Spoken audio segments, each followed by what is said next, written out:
Good morning. I'm Laura Anderson, the worship associate this morning. I am a short, curvy, cisgender woman with silver and purple hair. Today, I'm wearing a purple lavender shirt and have a lovely shawl. My pronouns are she, her. Welcome to this service of the Unitarian Universalist Fellowship of Charlotte County. Welcome to all here at the Fellowship and to all those who are joining us virtually. The service is being recorded and will be available for viewing on the UUFCC YouTube channel after the service. It is my great pleasure this morning to introduce Margaret Germain.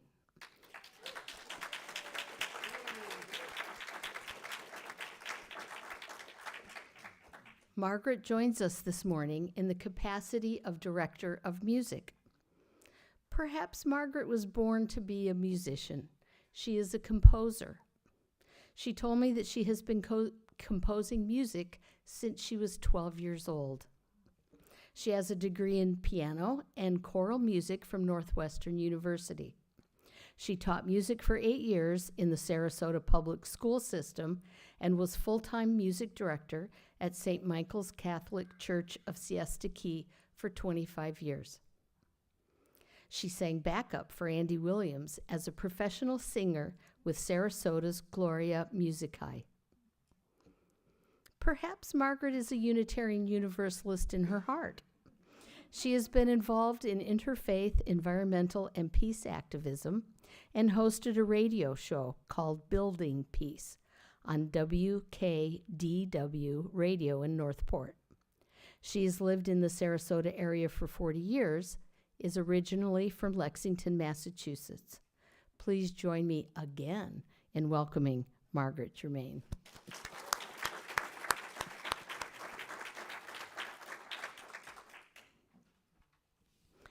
UUFCC is a lay-led fellowship, and a lot of folks contribute in many ways, large and small, all helping to weave that web of life of which we are a part.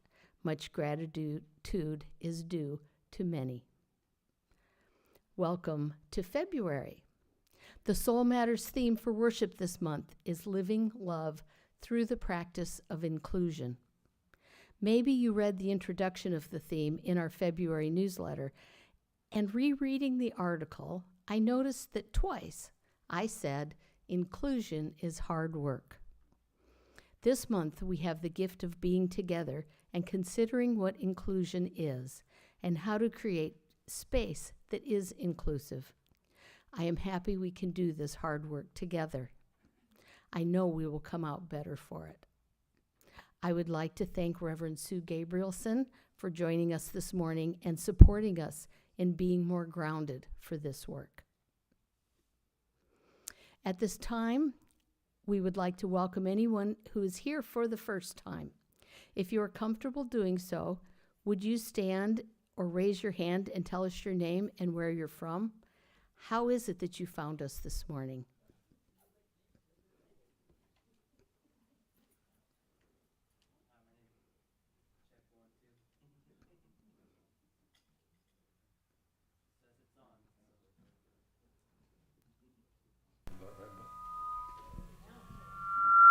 On now.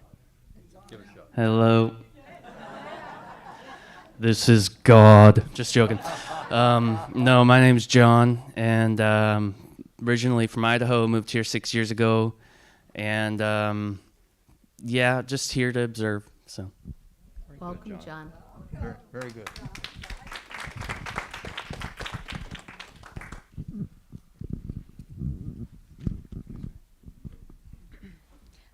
Hello, I'm Elizabeth, I'm Felix. and we're both here with my mom, Cindy. We're from Boston, and we're visiting her for the weekend. This is my boyfriend. Yeah. So we're happy to be here. Welcome.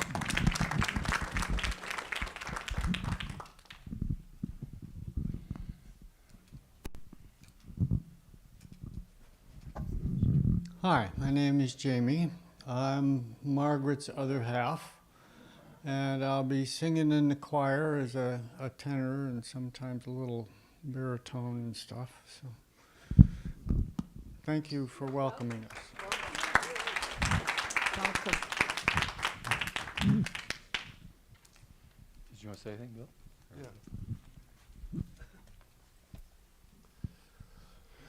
Good morning. We're Bill and Debbie Hackett from Ogden, Utah. We're friends of Cliff and Laura's, and we found this place because Laura drove us here.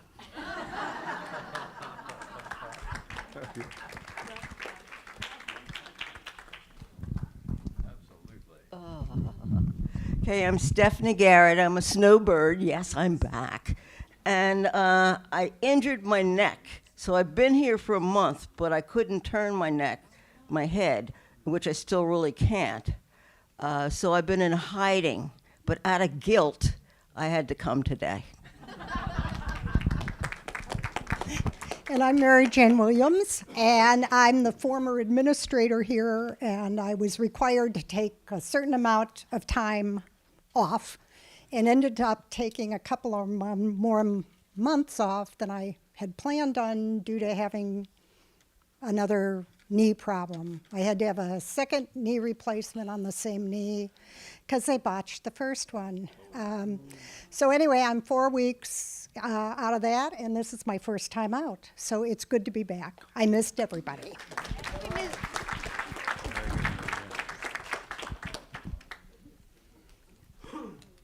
I didn't know Unitarian Universalists guilt-tripped people so much. I'm glad we did. Marvin? Hi. Hi, I'm Ben. I'm Margaret's son.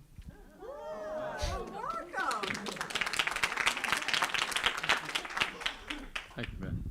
Welcome. Anybody else?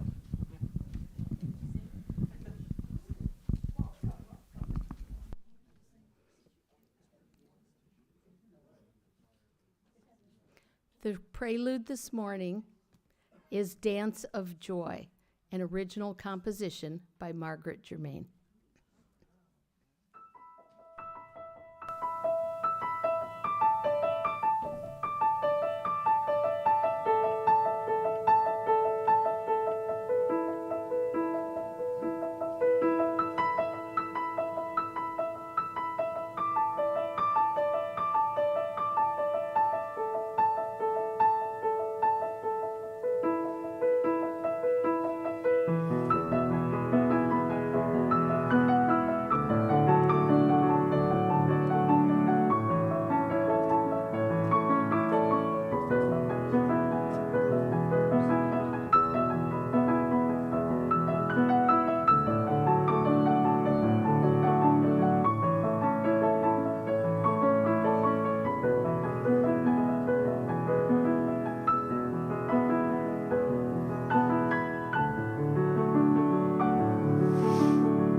morning. Our opening words are by Mark Morrison Reed. He says, "When I was a child, at bedtime, Mother would have us say the prayer that begins, 'Now I lay me down to sleep.' The God to whom I said my prayer was a very traditional-looking God, sitting in a cloud-filled heaven on a throne, his white beard flowing down from his face to his lap. I began to wonder whether God was black or white. I decided it wouldn't be fair for God to be black or white. I decided that he must be gray, like the people on our black and white television set. But then I thought about the Chinese and the Native Americans, and I reconsidered. I finally concluded that God was a mixture that I could never imagine.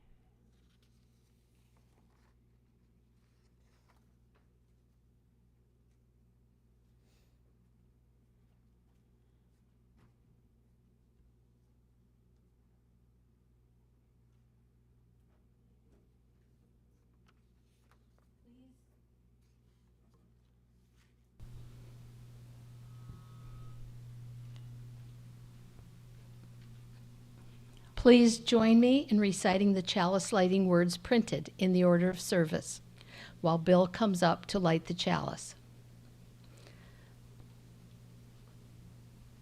Love is the spirit of this fellowship, and service is its law.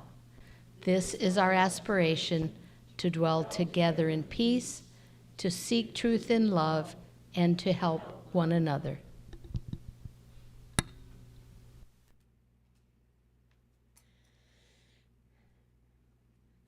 This morning, we'd also like to mark Imbolc for those of you who honor the traditions of the pagans, the earth-centered, the Celtic. Today is the day halfway between the solstice and the equinox.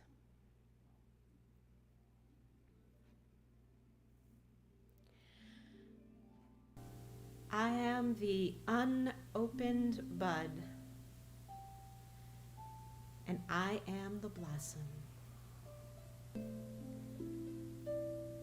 I am the life force gathering to a crest. I am the still companion of the silence.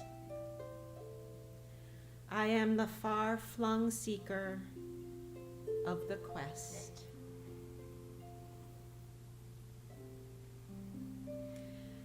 I am the daughter gathering in wisdom. I am the son who questions never cease. I am the dawn light searching out glad justice. I am the center where all souls find peace.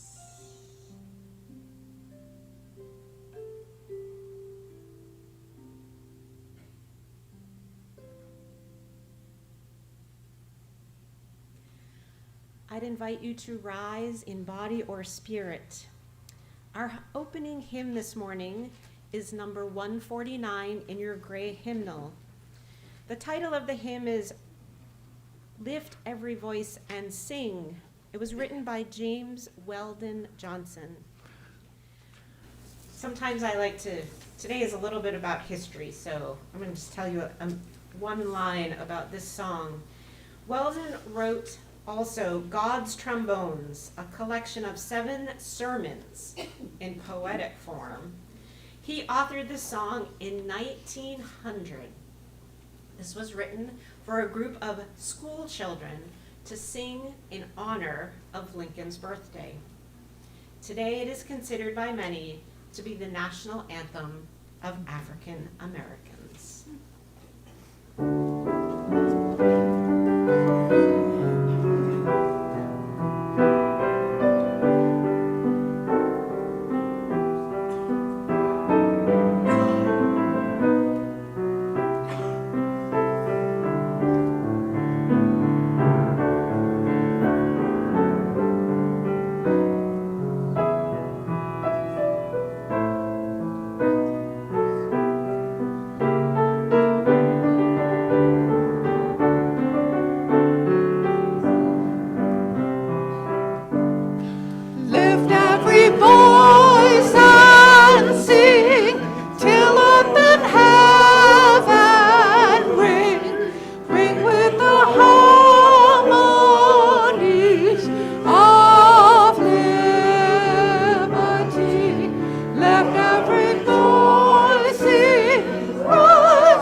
upon us.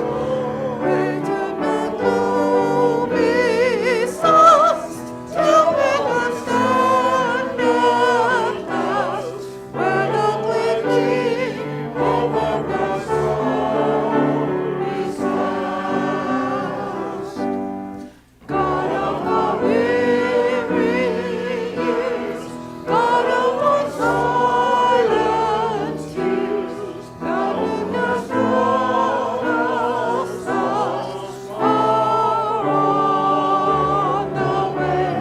Thou hast restored thine eyes unto the light. Keep us forever in the path we pray. Lest the feet stray from the places that God hath commanded us. Lest our hearts, drunk with the wine of the world we forgot,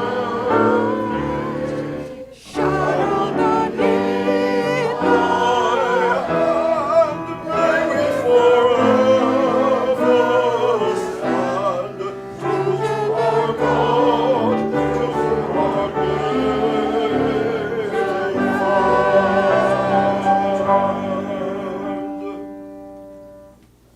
Please be seated, but hold on to your hymnals. I'd invite you to turn to the back number 590 for a responsive reading. Number 590.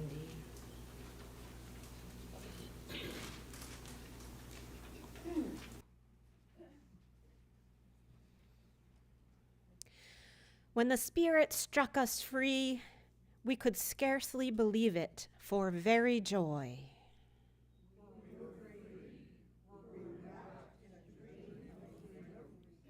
Our mouths were filled with laughter, our tongues with pure joy. What marvels the Lord works for them.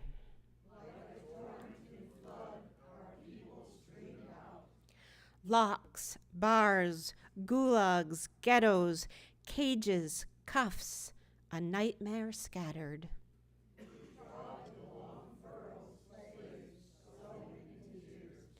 A lightning bolt loosed us.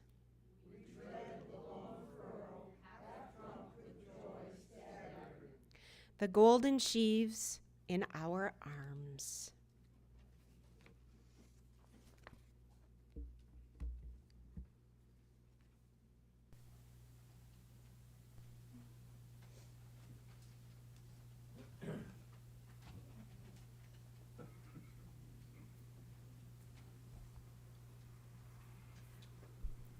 To reflect the sacred living of our days, we offer 2 ways to share life's milestones. We have the Book of Life, which resides in the back of the sanctuary, and a bowl with stones and water. The Book of Life is a long-standing tradition at this fellowship. You may write your joy or sorrow in the book or email it to bookoflife@uufcc.org, and the worship associate will read your entry. Trudy, would you bring the book up?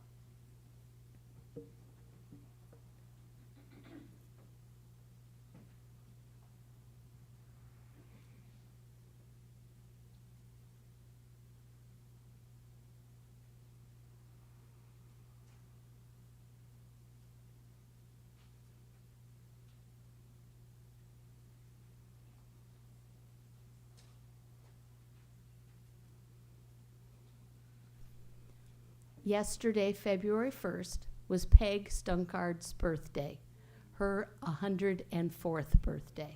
Wow.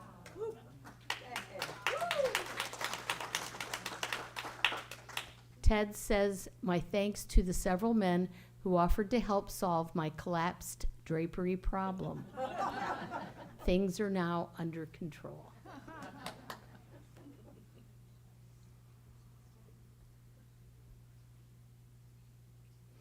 I invite you to come forward and drop a stone, which represents your joy or concern, into the bowl of water, which represents the community. You may do so in silence, or you may briefly share aloud.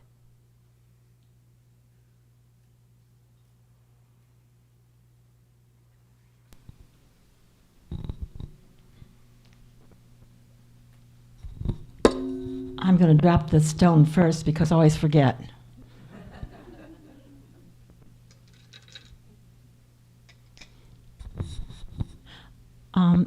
I'd ask for a moment of silence, I think.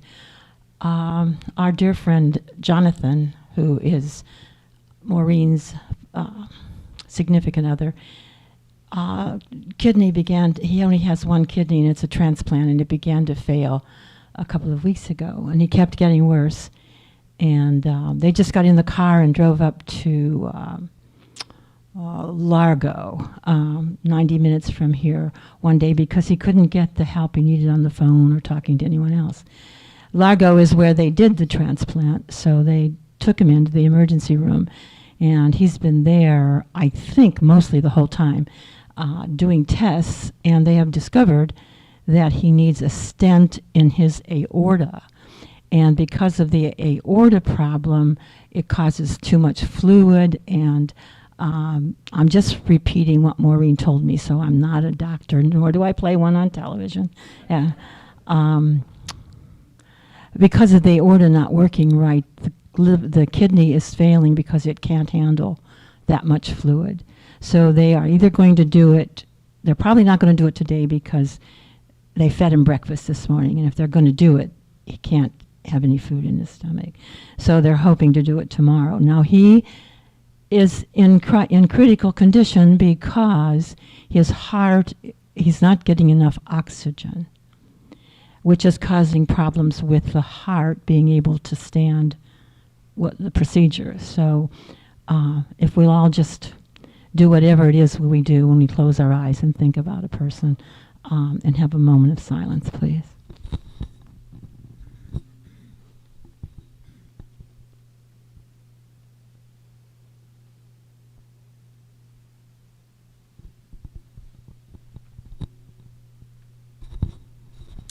More thoughts and moment for Sharon, who is not well either.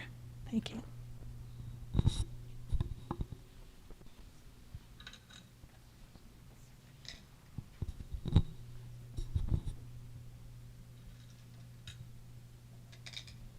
I have a joy to share. On Thursday at 3:30 at the Do the Right Thing ceremony at Florida Southwestern College, Betty Munford will be acknowledged. So it's open to the public. If you've never been to a Do the Right Thing, I would encourage you to attend this one. And if you would like the address, I have it with me. You can see me after service.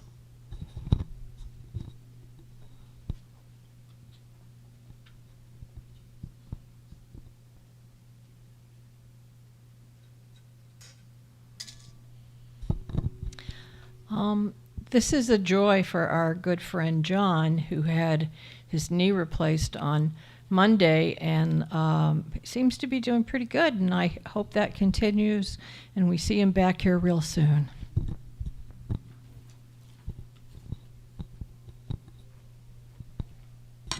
I have an addendum to that one because John helped me move furniture this Saturday before his knee surgery.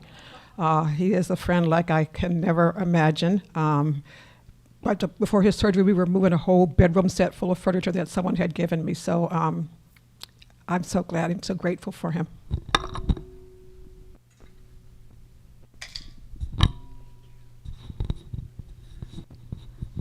Happy Groundhog Day. I'm from Punxsutawney, where it all happens. Yeah, it really happens. We worship a glorified rat there. If any of you saw the movie, you know that Bill Murray, every day happens over and over again. Just think about it. Would you really want the last couple months to happen over and over again? No. But this is for love for this place. I haven't been here much lately, but I look around and I see all the beauty here. We have music, and I see smiling faces that I've known for 12, 14 years. A few new ones, old, new, silver, gold. What do they say? Make new friends, but keep the old, some are silver, some are gold. Bless you all. Thank you.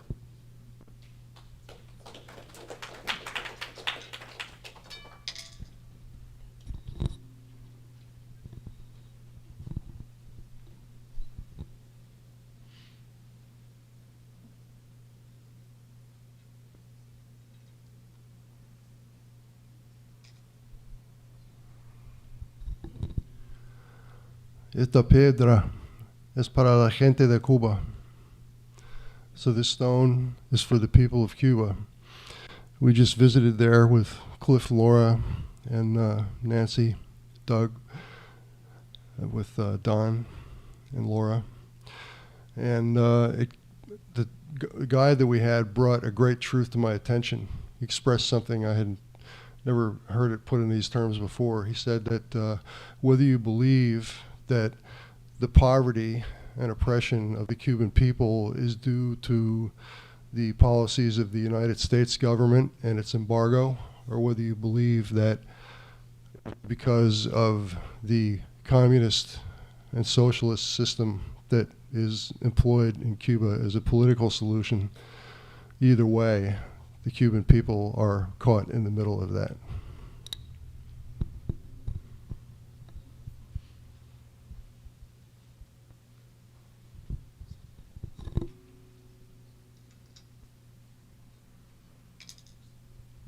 I drop this last stone for those joys and concerns that are tender in our hearts.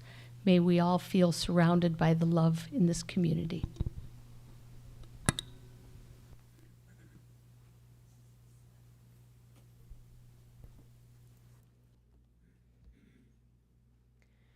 Let us join our hearts in a time of reflection and prayer and meditation. We'll begin with some words, and then following my words, we'll sing one verse of Amazing Grace, which is number 205 in your hymnal. Spirit of life, eternal mystery that holds us close, receive the meditations expressed out loud today and those we hold close in our heart. We come together in this quiet moment to unify our hearts again towards the call of our time. May justice and equity guide us to greater connection, a greater truth.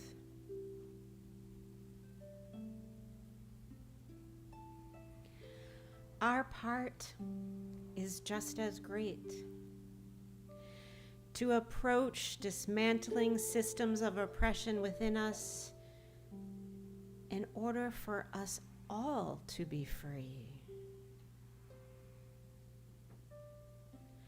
To know that when I cherish the divine,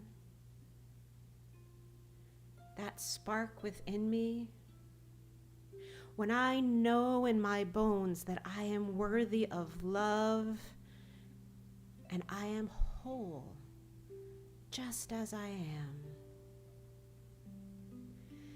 there is a greater potential for mutual understanding and care. Love is not scarce. Sometimes our ability to extend compassion and grace can be, but love is not scarce. I place my hand over my heart and I know I can feel the spirit of life within me.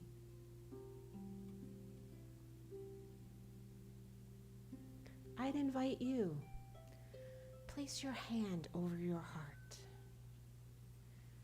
Feel the spirit of life and love within you. It is divine within us. The spirit of love and life is here. This is just the beginning. This is just the beginning of justice and equity when we can look inward first and know that we are whole, that we are loved, and that we are able to be of service to others in our world. Blessed be, and amen.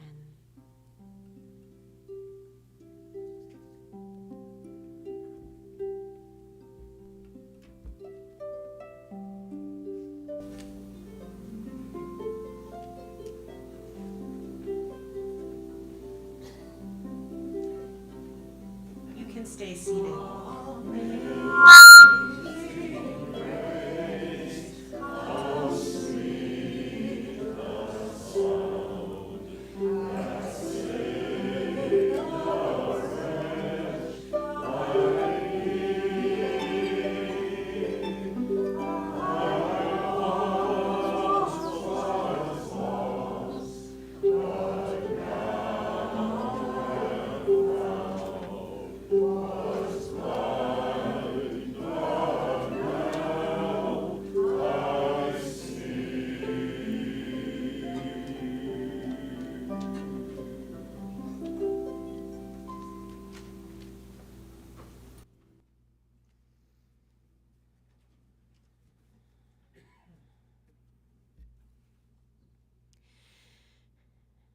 As was mentioned, the Soul Matters theme for this month is inclusion.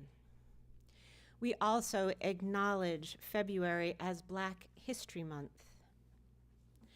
During this month, we remember a long struggle of African Americans against injustice, against unfairness, and promise each other that we will continue to work together against injustice. We have the opportunity to honor the struggle for justice by speaking a history, the story of a people which is not often enough told in our society.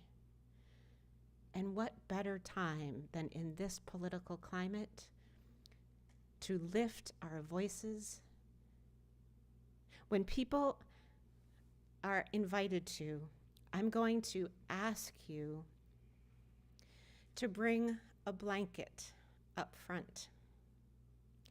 There's no particular order, so when you are moved, or I will gesture to you. At the beginning each of my statements, I'm going to invite you to unfurl, what's the right word? Your blanket, and place it over Laura's head. Okay? Maybe we can begin with you. You represent the first generation of West African people who came to this world in slavery, coming in the year 1619 to Jamestown. You can put it right over her head so she can't see. Cover her right up.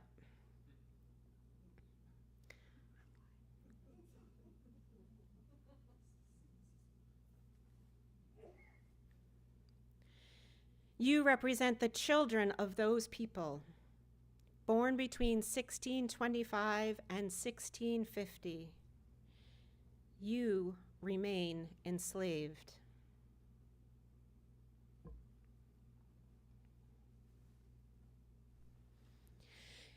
You represent the children's children of those Jamestown slaves, born between 1650 and 1675. You remain enslaved.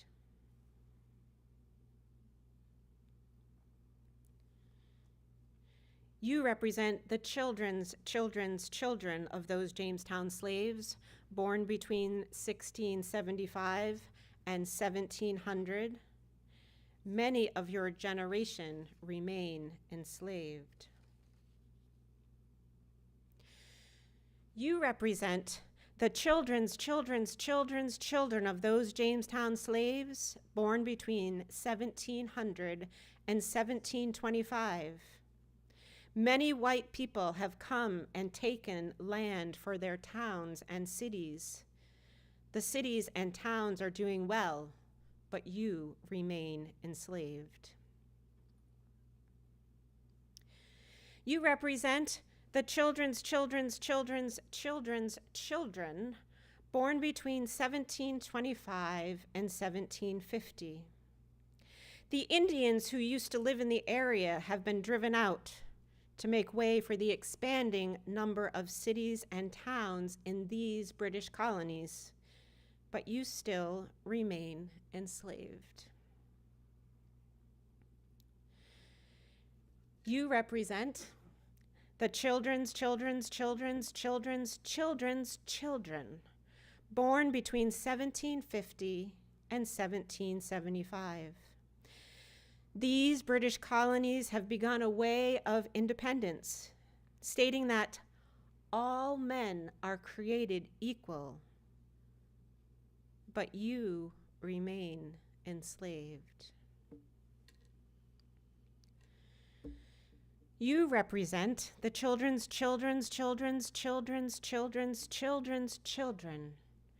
born between 1775 and 1800.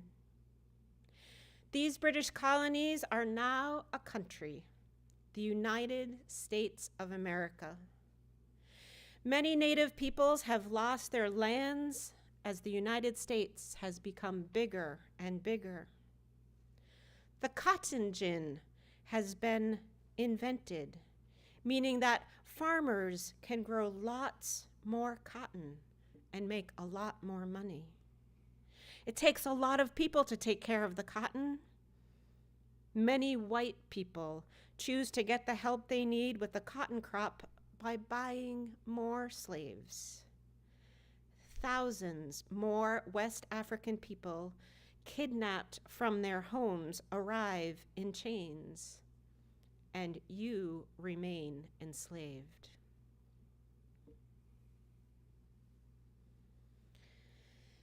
You represent the children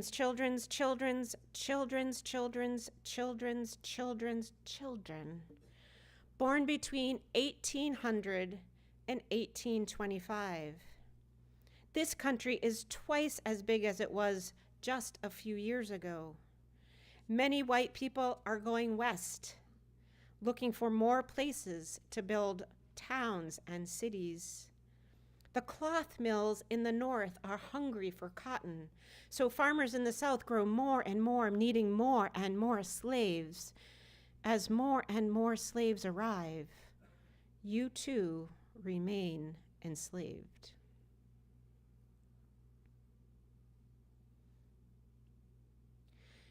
You represent the children's children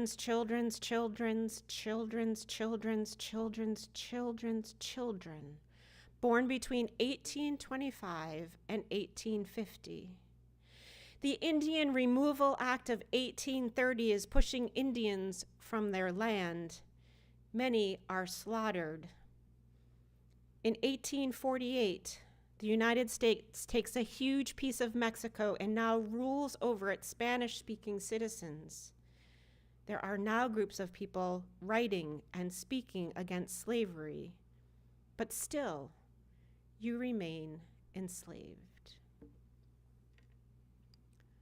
Now I need a volunteer to come up and take one blanket off.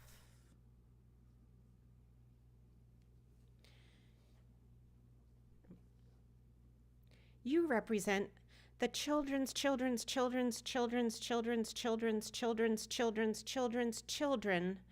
the Jamestown slaves, born between 1850 and 1875. The country has fought a civil war.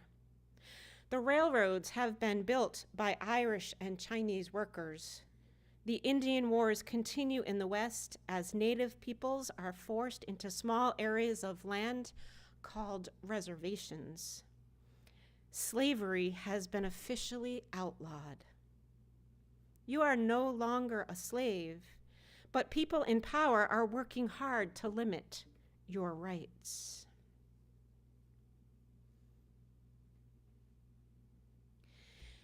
You represent the children's, oh no, we need to put one on. We need to put another one on. Born between 1875 and 1900, there are now laws limiting who may come to this country and who may not. The Supreme Court has declared that whites and people of color ought to be separated. You are no longer a slave, but the law says you have fewer rights and privileges than white people.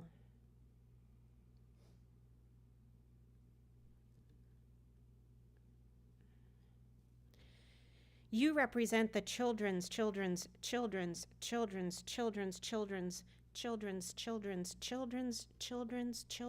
children, born between 1900 and 1925. A world war is fought in this time, and women are finally allowed to vote. You still live and work under laws that separate you from white people. One more. You represent the children,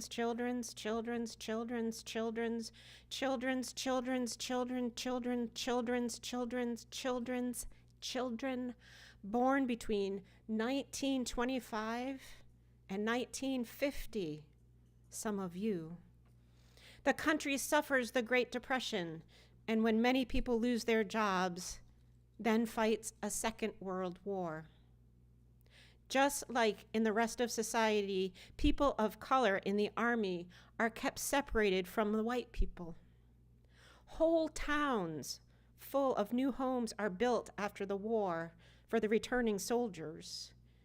People of color are not allowed to live in those towns. Please come take one off.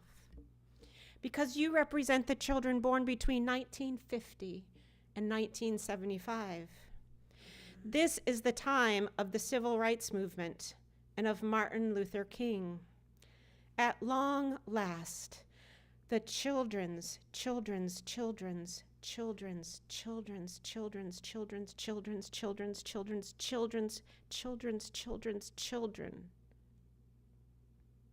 of the Jamestown slaves have achieved equality under the law. You may take the blankets off, whomever wants to help. Because you represent the generations of today. It is up to our generations to retell the story of the past, to understand the struggle, to dare to dream about the future.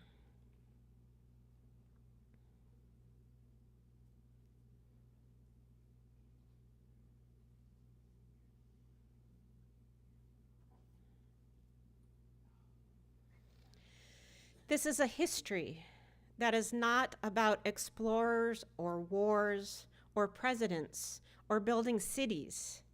This is the story of a long, long wait for people of color to be treated fairly in the United States. As a white, Irish American, I think about what is my relationship to the struggle for racial justice? What is my relationship to the proclamation of a dream of a future where there is justice for everyone? Today's experience is not my own. It may not be yours either. Last month's theme of Soul Matters was story. Each of us has a story. Mine was my grandfather's journey to this country from Ireland to work in factories, tanning leather for making shoes. We may not all understand how our forebears fit into the history we just told, but we need to begin to learn about and to claim the history of struggle when our ancestors first came to this land. Many of us are immigrants. The courage as they made for themselves a place in what we call the United States, maybe the shame we should feel as well as we learned who they stepped over and on in order to gain a place in this country. Maybe pain as we learn who stepped on them. It is our responsibility for those who are white to learn what it means to be white in the United States, to learn what our forebears exchanged for a place in what we call the melting pot. We must search for and claim the past before we can truly envision a fair world of justice, equity, compassion that we so frequently talk about. We also have to claim this present moment. We come knowing what our personal gifts are and what we can each of us bring to the struggle for justice, what we are willing to do. In this moment in time in history, there is no more important time to be together, to be organized, to be community, and to be clear about what our future should look like.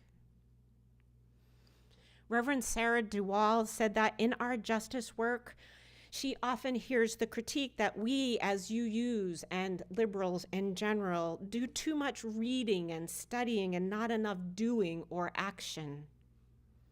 That is a fair critique, one worthy of our constant reflection. But the two, story and action, are not mutually exclusive. What we have come to understand in our work against anti-racism and anti-oppression is that we must continually work on expanding our individual and collective knowledge, understanding, learning each day. We cannot jump into action without first learning how our individual and culturally induced racism shows up so that we can engage in the collective community work from a healthy, self-aware, grounded, accountable frame. Part of widening the circle is that when we do the hard work of self-understanding and learning, that ripples outward into so many places. When we change ourselves just a little bit, we do have the capacity to change the world. It may feel slow. How many generations? But that change is effective, and we hope it's lasting.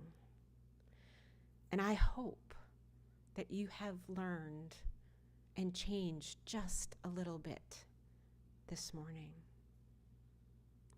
And I'm curious, and I know we're going to be out of time, but I'm curious if there's anyone who would like to share how this experience felt. How did it feel to place that blanket? Or maybe how did it feel to be buried under a blanket of oppression?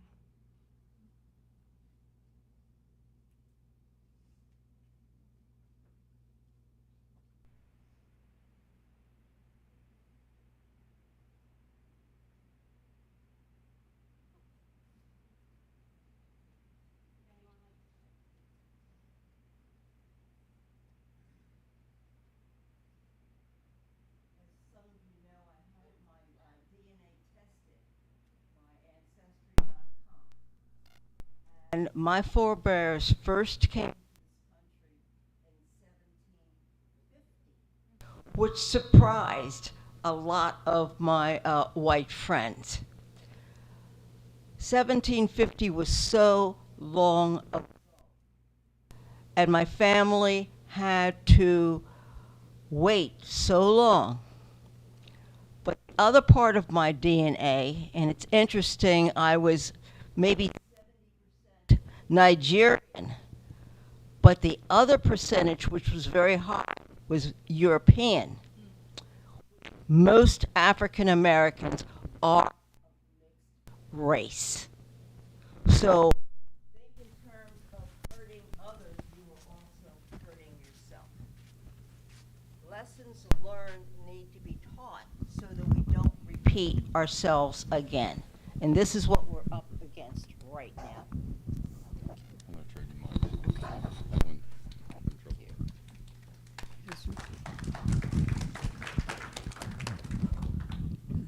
one, Wow.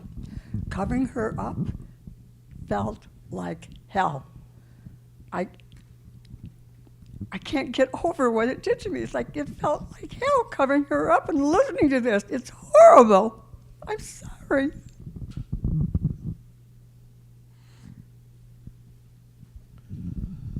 It's not over. I have a black son-in-law. He has on his seat in his truck that he drives to work a Ziploc bag. It's clear. It has his driver's license, his car registration, and his insurance card in there, because he doesn't want to reach for a glove compartment. He just wants to be able to show the policeman that clear plastic bag.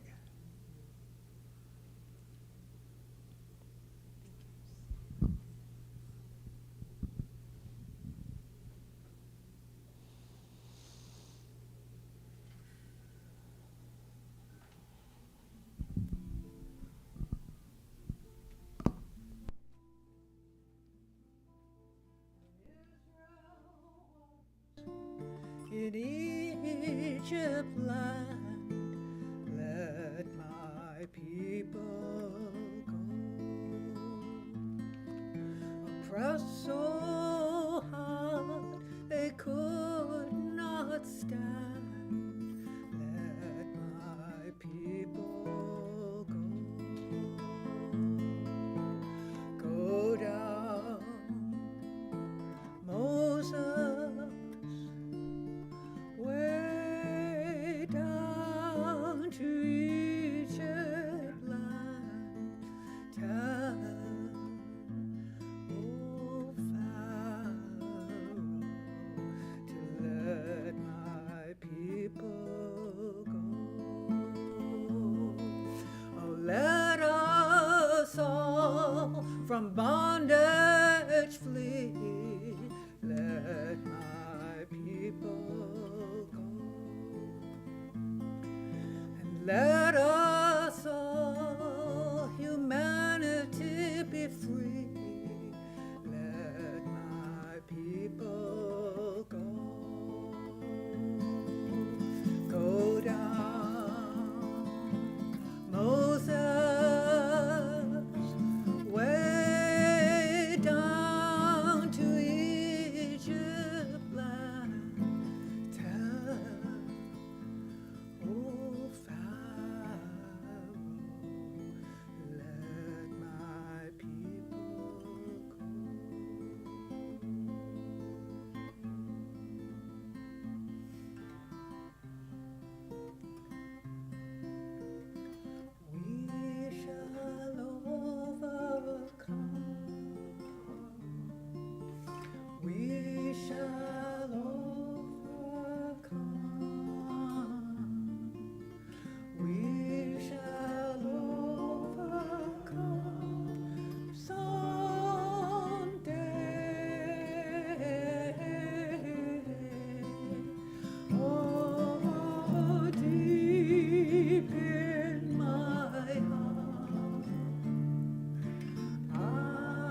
not afraid.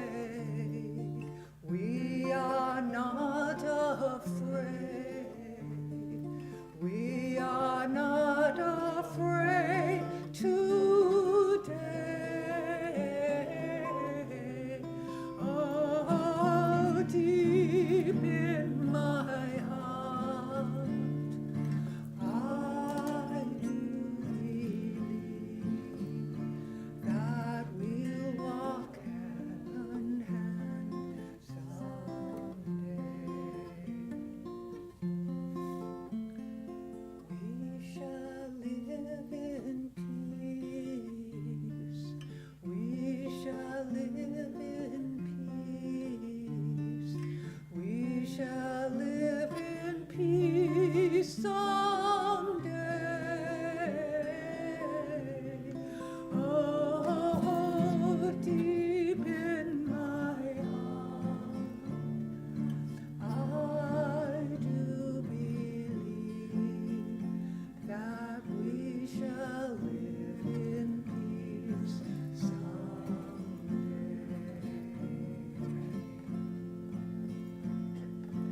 We shall overcome.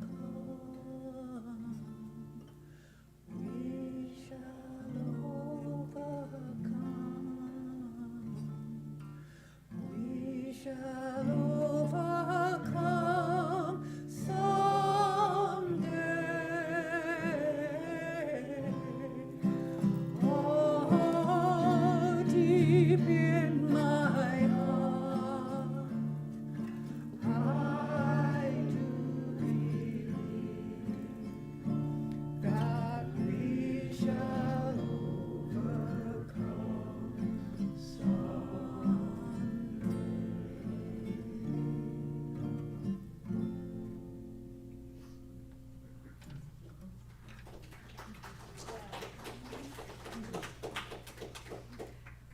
Whew.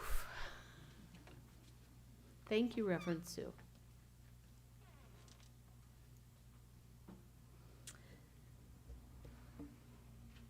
In our tradition, congregations exist because of the generous support of members and friends. It is our privilege and our responsibility to ensure the health and the future of this fellowship. To this end, your offerings of support will be accepted whether by pledge or donation. There are several ways you can give. You can drop your donation in the baskets that are being passed around by the greeters. You may also send checks to the office. We are equipped to accept donations through the Venmo app. Payments through this app should be made to UUFCC offering. If you are here with us the first time, please do not feel obligated to give. Your presence is our gift.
Thank you for your offerings.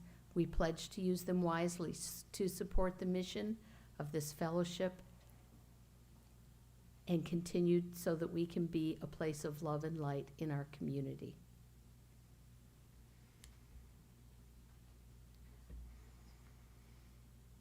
I have some announcements.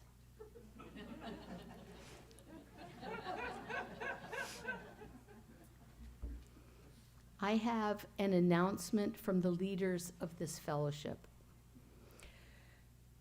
We have designated the month of February as Fun February, recognizing that Unitarian Universalism is usually non-creedal and completely ignoring the democratic process. We thus decree from this day forward until the month of March, you must have fun. Check the back of the order of service, and there's a board out front with lots of activities that you can sign up for this month.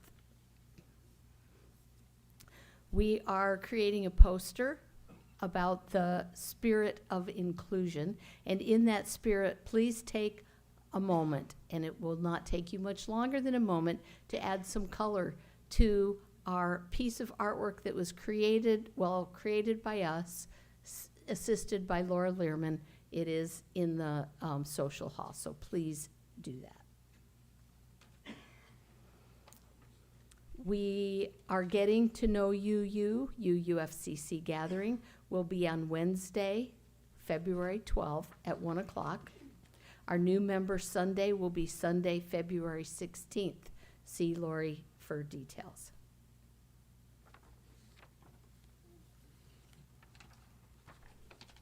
We received this in the mail during the week. It is from our president, Reverend Dr. Sophia Betancourt. She is the president of the UUA. And she thanks us, and the UUA thanks us, for honoring the commitment that we have made to the Unitarian Universalist Association. We are recognized as an honored congregation supporting the needs, allowing the UUA to support the needs of all of our congregations.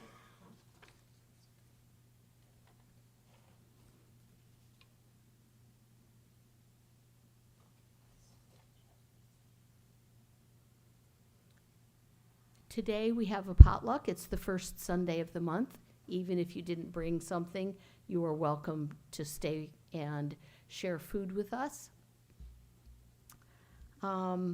I don't know if you watched the news this morning, but I understand that Puxatawny Phil saw his shadow, or maybe he didn't. I didn't watch the news, but anyway, we have a few more weeks of winter, apparently.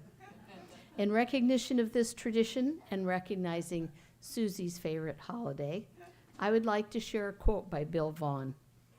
"The groundhog is like most other prophets. It delivers its prediction and then conveniently disappears." Jackie, you have an announcement? And Shelley has some announcement. Hi, I have a question. This is a burning desire I have.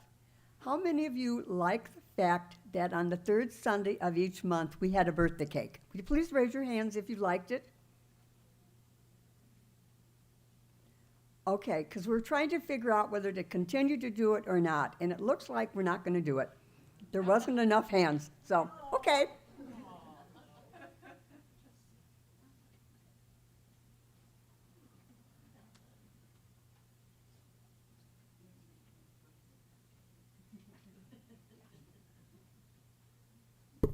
It's me again.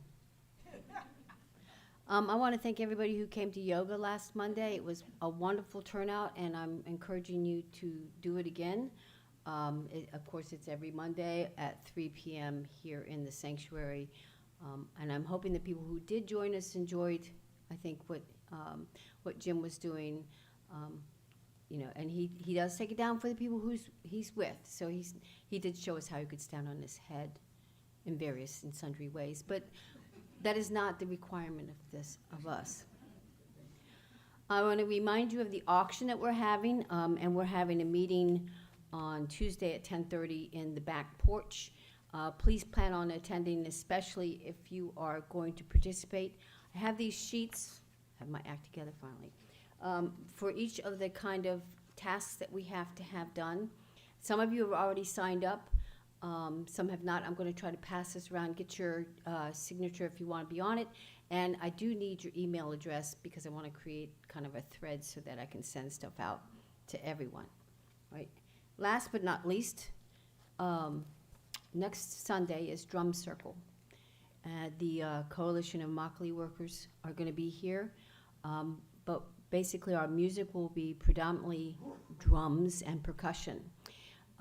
Doug is going to bring a lot of that percussion with him, but if you have something that you'd like to bring, preferably wood, but it doesn't matter, percussion's percussion, tambourines, maracas, I don't know what I said it was, and he's gonna continue to bring them in, but he will start something at the beginning. We will have a big circle for the actual drum circle, and then at the end we'll play a little bit more. Doug, did you have something to say?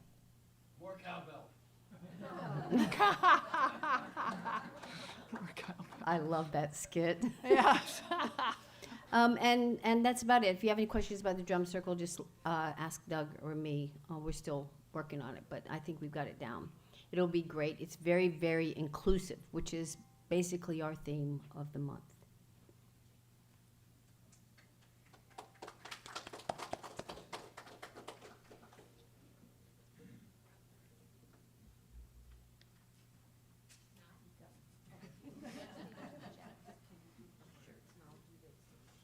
Please join me in extinguishing the chalice as Reverend Sue extinguishes our chalice and our embolic candle.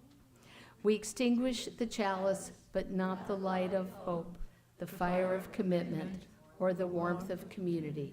May those ideals shine down and warm our hearts until we are together. Go now in peace.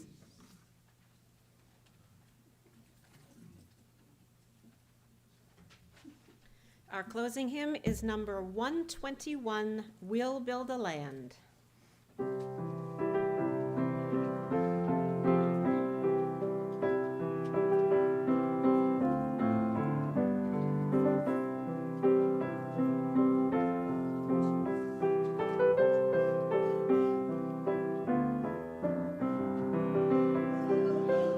We'll build a land where we bind up the broken.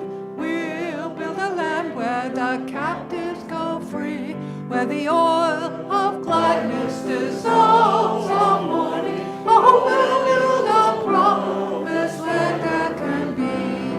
Come, build a land where the sisters and brothers, anointed by God, made our dignity with justice and rolling down like the water, and peace like the ever-flowing stream.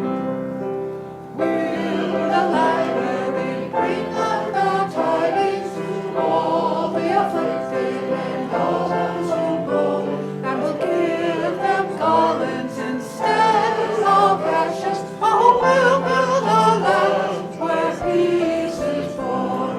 Come, build a land where sisters and brothers, anointed by God, may then be and justice and roll down like the water, and peace like a river born in stream. We'll be a land building up ocean cities, raising up devastation from all, restoring ruins and generations. Oh, we'll build a land of people so bold. Come, build a land where sisters and brothers, anointed by God, may they bring in peace. So justice has rolled down like the waters, and peace like an ever-flowing stream. We'll build a land where the mantles of praises resound from spirits of faith and one sweet, where the oaks of righteousness stand and people. Oh, come build a land where people may see. Come build a land where sisters and brothers, anointed by God, may they create peace. For justice shall go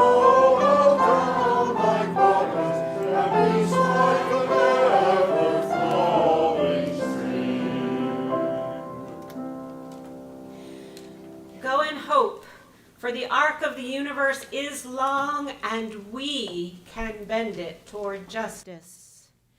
Go in courage, for together we have the strength to confront injustice in our daily lives and in the larger world. How fortunate we are. Blessed be. Go in peace.